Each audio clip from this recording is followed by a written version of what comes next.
Bien, vamos a conversar con Inocencio Figueroa, quien es el presentador de este segmento que está en la programación de Televen, Relatos de Independencia. Además es magistrado del Tribunal Supremo de Justicia. Así que bien interesante porque, y bienvenido Inocencio, a mucha gente le llamó la atención pues la aparición del micro y la forma y la expresión con que tú desarrollas como tal este segmento bien importante. Lo primero que te preguntaría, ¿qué te llevó, qué te motivó? ¿Cuál fue el estímulo fundamental para la realización de este Relatos de Independencia? Bueno, en primer lugar, gracias Carlos, agradecer la invitación de Televen, no solamente este programa, sino por haber acogido estos interesantes relatos de independencia. Vale la pena recordar y destacar que los días lunes y miércoles, en las 3 emisiones del noticiero de Televen, está siendo transmitida esta interesante relatos de independencia. En el caso específico del interés que me motivó para grabar estos micros, es que yo tengo más de 2 décadas dando clases en la universidad y me preocupa y me sigue preocupando el desconocimiento de la juventud con respecto a la historia. Y la historia tradicionalmente siempre se relaciona con un tema tedioso, un tema fastidioso. De allí que me motivó a través de la lectura que del tiempo de mi vida he hecho, de hacer unos micros con pastillas, con hechos anecdóticos de la independencia que, aunque anecdóticos, todos esos hechos influyeron en los desarrollos finales de los tiempos. Ahora, ¿tú trabajas por iniciativa propia o tienes un equipo que te acompaña, que también te ayuda y se encarga, pues, por supuesto, para llevar esos relatos a un medio audiovisual? Bueno, evidentemente yo tengo un equipo que me ayuda en la producción. Lo que sí no delego es la elaboración de los textos. Claro. Eso sí es de mi autoría, las investigaciones al respecto. Vamos a un estudio de grabación, grabamos y tengo 2 excelentes personas que me ayudan con la producción, un equipo de profesionales jóvenes que están interesados y creen en este proyecto que está ahora en televisión. Claro. ¿Dura cada relato cuánto tiempo? ¿Aproximadamente 3, 4 minutos? Sí, es promedio, ahí evidentemente uno porque uno lo mide, uno lo va viendo, sí, uno lo observa. Ese ha sido justamente el éxito del programa, lo corto, lo conciso, y procuro que no llegue a 3 minutos y medio. Sí. Sin embargo, hay personajes que no es fácil de comprimir. El caso de Miranda, el caso de Bolívar, bueno, hacer un programa de Bolívar de 4 minutos casi imposible. Por eso me concentro en anécdotas de hechos puntuales. Ahora, Inocencio, conceptos, ¿qué tomas? ¿Qué es lo que te lleva a tomar de allí lo más importante, lo más significativo según tu criterio? Ok. La historia está escrita por seres humanos. Sí. Y cada ser humano tiene sentimientos, pasiones, sinsabores, preferencias. Yo leo de todos los autores y trato de contrastar las versiones y de allí elaboro mi propia verdad. Y esa verdad, que es la que yo extraigo de todos ellos, es la que creo que más se parece a los hechos y la narro. Claro, en ese sentido, bueno, seleccionar no es fácil y además, como tú bien dices, la historia está llena y hecha por seres humanos con errores y aciertos. Y corazón, pasión. Claro, lo que pasa, me gustaría ver en qué te deslindas tú de esa forma de hacer historia, ¿verdad? Con los antecedentes, con aquellos signos y sellos de heroicidad, en fin. O sea, que son personas casi que infalibles, deificadas, que no cometieron errores, que todo eran aciertos y que era todo verdad, en fin. Yo creo que hubo un Eso hay que separarlo bien, ¿no? Sí, hubo un periodo donde la historia nos las narraban casi que convirtiendo en deidades a nuestros héroes. Venezuela heroica, por ejemplo, de Eduardo El Blanco título Aguilar. ya. Y no lo critico, eso fue un tiempo. Claro. Pero yo creo, en lo personal, y eso es lo que estoy tratando de llevar adelante con Relatos de Independencia, que en la medida en que los humanicemos, los engrandecemos más. Claro. Porque para un Dios todo es fácil. En cambio, para un ser humano, igual que el que está narrando, igual que el que está viendo este programa, que haya hecho toda esa obra, eso lo engrandece. Por eso yo quiero reflejar la historia de nuestros héroes con sus debilidades, con sus virtudes, con sus grandezas, con sus dolores, con sus amores, con sus odios. y sus debilidades porque las tuvieron. Y eso los engrandece más. Y yo quiero presentar a esos personajes de carne y hueso. Vamos a citar algunos ejemplos, por ejemplo, de acuerdo con tu criterio y tu interpretación de cada uno de ellos. ¿Cómo identificas a Bolívar? ¿En sus aciertos o en sus errores? Por ejemplo, Bolívar cometió muchísimos errores, entonces cuando se tocan esos temas hay gente que crea una figura tabú del libertador y del héroe de la independencia. Claro. Analizar un personaje al día de hoy sobre acciones del pasado es subjetivo. Claro, hay totalmente. que ubicarse en el tiempo y en el espacio para poder entender el porqué de las reacciones que en ese momento o decisiones que Bolívar pudo haber tomado que hoy criticamos. Ahora, bueno, vamos a hacer lo siguiente, vamos a hacer una pausa y voy a mencionarte otros héroes de la independencia, ¿verdad? A ver cómo lo evalúas y cómo lo interpretas y cómo lo expresas. Si quieres seguimos en Bolívar y hablamos del caso, caso Piar, que es uno de los más que... Claro, que o el decreto de guerra-muerte y todo ello, ¿no? Bueno, estamos con Inocencio Figueroa, presentador de Relatos de Independencia, además magistrado del Tribunal Supremo de Justicia.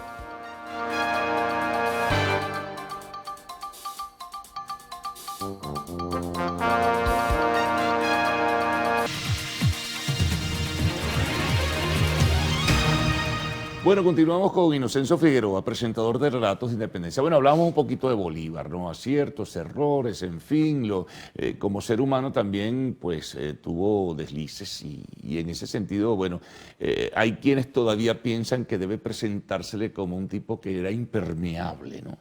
En ese sentido. Bueno, yo no lo juzgaría como errores. Evidentemente que hay que verlo a través del cristal de la objetividad.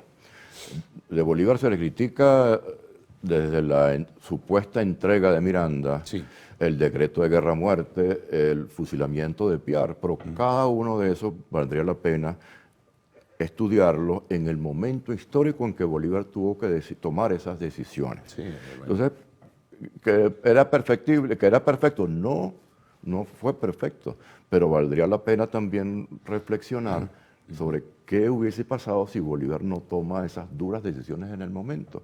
O sea, Bolívar en un momento determinado se presenta como un hombre fuerte, un guerrero, un hombre que quizás tuvo que tomar decisiones fuertes, pero al mismo tiempo se nos presenta como un magnánimo. O el hombre que ofrece un armisticio en Santa Ana, un hombre que perdonó muchas veces la vida de sus asesinos, que conmutó la pena, y de Santander varias veces que conspiró contra él, y Bolívar le perdonó la vida muchas veces al mismo general en jefe Santiago Mariño. Santiago Mariño estaba en la conspiración con Piar, y sin embargo Bolívar le conmutó la pena y lo trajo a trabajar con él. Sí, son cosas paradójicas, ¿no? Sí, en ese sentido. Sí, bueno, porque ese Bolívar fue un excelente militar, pero además eso fue un hombre muy político. No, sin duda alguna. Ahora, fíjate, para tomar más del tiempo, en el caso de Miranda, ¿cómo lo examinarías? Bueno, Miranda fue un hombre aventajado en su tiempo, un hombre adelantado en su tiempo, y yo me atrevería a decir que Miranda, que estuvo 40 años fuera de Venezuela por razones sociales, claro, porque el papá lo sacó de aquí por la rancia aristocracia caraqueña, que en ese momento no aceptaba que un canario tuviese los mismos honores que un criollo o un español de la península. Cuando regresa a Venezuela era prácticamente un anciano, tenía 60 años para la época. Y entonces cuando viene de estar instruido en todas las cortes europeas, de comandar ejércitos profesionales donde sonaba un pito o redoblaba un tambor y se trasladaba a la caballería y se consigue aquí con un ejército. Imagínate lo que se encuentra de ejército. No había ejército formalmente, había un grupo de personas que respetaban no a las charreteras, que respetaban al que tuviese más valor que ellos. Entonces, evidentemente, estaba desubicado en tiempo, en el espacio, y aún estaban en posiciones de mando y de decisión importante las familias que contra él habían conspirado y que lo habían juzgado en las invasiones de Ocumare y de Coro. Bueno, imagínate, a destiempo llega entonces Miranda. El caso, por ejemplo, fíjate que es bien singular de Páez. Es una persona meritoria que en estos nuevos tiempos, ¿verdad?, políticos, turbulentos, en fin, acá en Venezuela, desde el punto de vista histórico se le ha juzgado de una manera a veces no muy agradable, ¿no?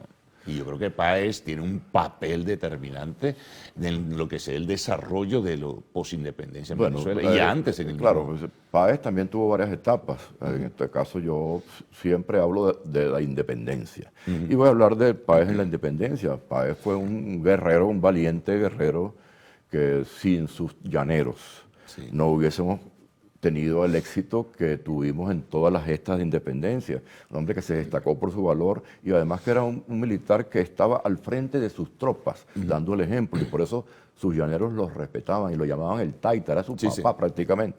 Después que Páez asume posiciones políticas a partir de 1830, allí quizás comienza una desviación en función de renunciar a lo que él luchó, que era la independencia, la igualdad, y entonces da un giro hacia beneficiar a ciertos sectores. O como un gran Lo terrateniente que se convirtió y todo ello. Ahora fíjate, otra tendencia que ya no sobre los héroes, sino que se marca en lo que ha sido escribir la historia. Por ejemplo, hay autores diversos, ¿no? Imagínate, pasaríamos aquí días, semanas, pero cierta tendencia que hubo en un momento a nivel de las universidades de presentar ciertos capítulos de historia nacional vinculada todo esto a ideologías que no eran propias del país. Por ejemplo, yo respeto mucho pues, la historia económica y social de Venezuela de Federico Brito Figueroa. La consulté muchísimo por trabajos de la universidad y en trabajos particulares. Pero ese es el tratar de ubicar ciertos personajes de esa historia dentro de un contexto del socialismo, y Ezequiel Zamora era la figura, en fin, ahí no hay un poco de fantasía alrededor de todo ello. Bueno, yo tengo que comenzar respetando el trabajo de todos los historiadores, y evidentemente hay para todo público, y cada quien tiene el derecho de leer o no leer las obras que nos presentan. Sin embargo, la historia o el gusto juzgará si ese producto tiene el resultado final. Sin embargo, la mayoría de los historiadores, en el contexto en que se escriben esas obras pero la mayoría de los historiadores, aunque yo te puedo decir que por lo menos los dos mejores libros de Bolívar que yo he leído son escritos por personas no venezolanas.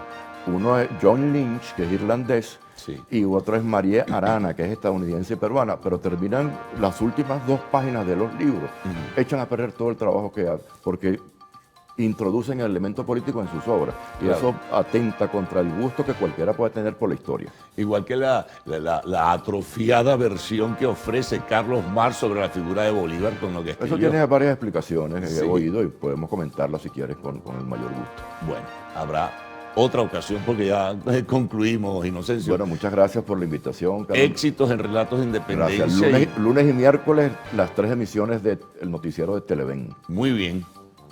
Bueno, amigos, nos vamos a la pausa. Al retorno, arte y espectáculos en lo actual.